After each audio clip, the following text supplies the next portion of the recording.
नमस्कार दोस्तों। राजनीति का माहौल चारों ओर बना हुआ है। मैं उत्तर प्रदेश की बात करना चाहता हूं आज इस मस्खरी के एपिसोड में। आप सब लोगों ने देखा कि कांग्रेस आला कमान ने राहुल गांधी को रायबरेली का टिकट थमा दिया। दोस्तों, पिछली बार अमेठी से हार गए थे, सबको पता है, इसलिए रायबरेली का सीट मिला, उनको सीट बदल दी गई। यह सुविधा सिर्फ राहुल गांधी जी के लिए है, क्योंकि उन्हें किसी भी तरह इस बार जो है उत्तर प्रदेश से संसद में भेजना है। किसी भी तरह एन केन प्रकारेण पूरी कांग्रेस पार्टी जोर आजमाइश में लगी हुई है।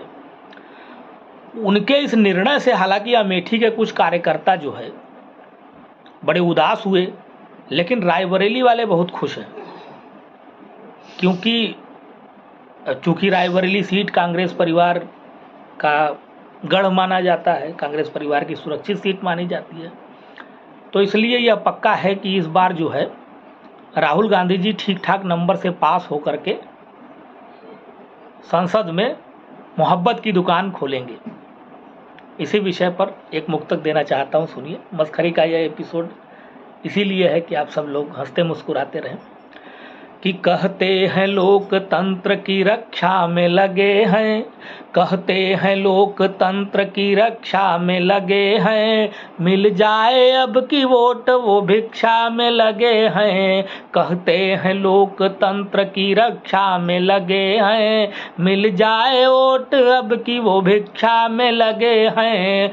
होना है पास फर्स्ट डिवीजन से, इसलिए होना है पास अब की होना है पास फर्स्ट डिवीजन से, इसलिए कक्षा बदल बदल के परीक्षा में लगे हैं, कक्षा बदल बदल के परीक्षा में लगे हैं।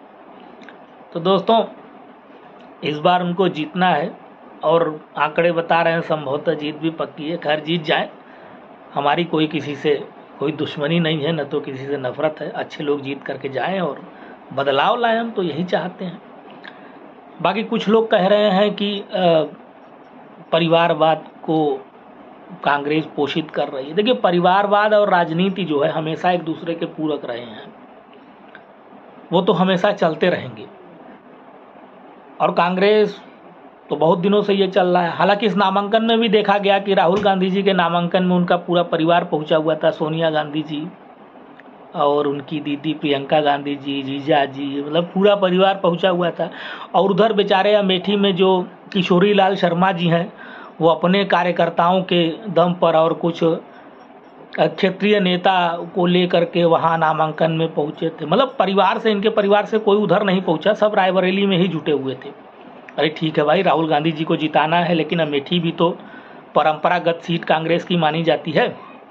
19 से पहले तो राहुल गांधी जी भी वहाँ से जीते थे। तो किशोरी लाल जी को ऐसे मत छोड़िए, उनका भी उत्साह बढ़ाइए। लेकिन देखने में आ रहा है कि सबका फोकस जो है इस समय राहुल गांधी जी पर फिलहाल ज़्यादा है।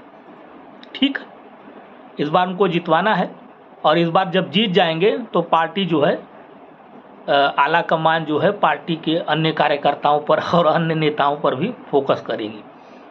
हो सकता है किशोरी लाल जी भी जीत जाएं, और नहीं जीत गए तो कोई बात नहीं, क्या हो सकता है।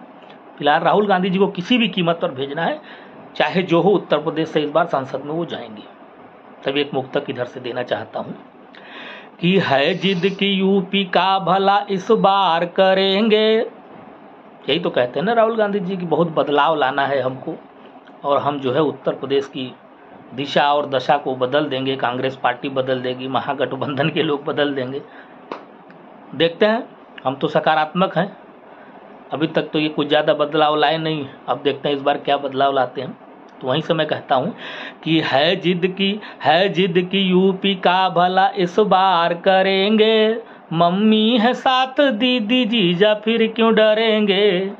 पूरा परिवार साथ में है कि है जिद की यूपी का भला इस बार करेंगे। मम्मी है साथ, दीदी जीजा फिर क्यों डरेंगे। चाहे भले एक सीट ही आए प्रदेश में, चाहे भले एक सीट ही आए प्रदेश में, अब की दफा यूपी से जीत करके रहेंगे, अब की दफा यूपी से जीत करके रहेंगे। तो दोस्तों, अब की बार चाहे जो हो, कांग्रेस जो है पूरा जोर लगा करके अपने युवराज जी को संसद में भेजेगी। और ठीक है, हमारी भी शुभकामनाएं हैं, आए और कुछ सकारात्मक बदलाव लाएं देश में। आप सब लोगों को ऐसे ही राजनीति इस माहौल में कुछ अलग अलग खूबसूरत कविताएं लेकर आता रहूंगा। मनोरंजन प्रधान यह चैनल है, इसका उद्देश्य है कि सबके चेहरे पर मुस्कुराहट बनी रहे। आपको आज का वीडियो कैसा लगा ज़रूर बताइएगा। ये कविताएं अच्छी लगी हों तो वीडियो को शेयर कीजिए, लाइक कीजिए और मस्खरी के इस चैनल को ज़रूर सब्सक्राइब कीजिएगा, केवल और केवल जिसका उद्देश्य है मनोरंजन, आप सब लोगों को मुस्कुराहट प्रदान करना। बाकी घटनाएं तो चाहे राजनीति से हो, चाहे सामाजिक हो, और चाहे मैं खुद अपनी बात करूं, उद्देश्य एक ही है कि छोटी छोटी बातों पर लोग हंसे मुस्कुराएं कविताओं के माध्यम से। चैनल के साथ आप सब लोग जुड़े रहिएगा। पिछले 4-5 एपिसोड से आप सब लोगों की संख्या बढ़ी है। कई लोगों ने जो रिपीटर व्यू हैं वो बहुत मिल रहे हैं मुझे ज़्यादा, तो मुझे अच्छा लग रहा है। मैं ऐसे ही प्रयास करता रहूँगा। आप सब लोग जुड़े रहेंगे तो छोटी छोटी घटनाओं पर हास्य और व्यंग की कविताएं लेकर आऊँगा और आपको बहुत आनंद आएगा। क्योंकि दोस्तों, संसार में बहुत गम है, बहुत परेशानी है। अगर आप हंसी ढूंढने जाएंगे तो आपको मुश्किल से हंसी मिलेगी। तो माध्यम कोई भी हो, माध्यम मायने नहीं रखता, और ना ही इतना ज़्यादा गंभीर होकर इस विषय में डूबने की ज़रूरत है कि ये क्या कह रहे हैं, कैसे कह रहे हैं, ये किसी पार्टी से संबंधित हैं या उससे। कभी जो है किसी पार्टी से संबंधित नहीं होता। वह जो देखता है समाज में उसी पर अपनी कविताएं रखता है। जिस घटनाओं पर समाज में ज़्यादा हलचल होती है उस हलचल पर कभी बात करना चाहता है। कभी मुख्यतः किसी पार्टी का नहीं होता और किसी पार्टी का होना भी नहीं चाहिए, लेकिन जनता के मनोभाव पर बात करना कवि का उद्देश्य है। मैं कभी कभी इस मुद्दे पर भी बहुत गंभीरता से बात करता हूँ, लेकिन चूंकि उद्देश्य हमारा यही है, हास्य कवि होने के नाते भी और समाज में तमाम परेशानियां देखने के साथ साथ मेरा उद्देश्य यही है कि हमारे जो दर्शक हैं, हमारे जो श्रोता हैं, उनके चेहरे पर मुस्कान ला सकूं। तो इसीलिए बहुत गंभीर होने की ज़रूरत नहीं है। आनंद का यह चैनल है मस्खरी, आप इसको सुनते रहें, आप इसको सब्सक्राइब कर लें। और अगर आप हंसेंगे, मुस्कुराएंगे वीडियो को सुन करके, तो यकीन मानिए जो मेरा मेहनत है या यूँ कहे जो मेरा उद्देश्य है आपको मुस्कुराहट बांटने का, वो सफल हुआ। चैनल से जरूर जुड़ें। आप सभी का बहुत बहुत धन्यवाद। सभी को विनोद पांडे का प्रणाम। नमस्कार।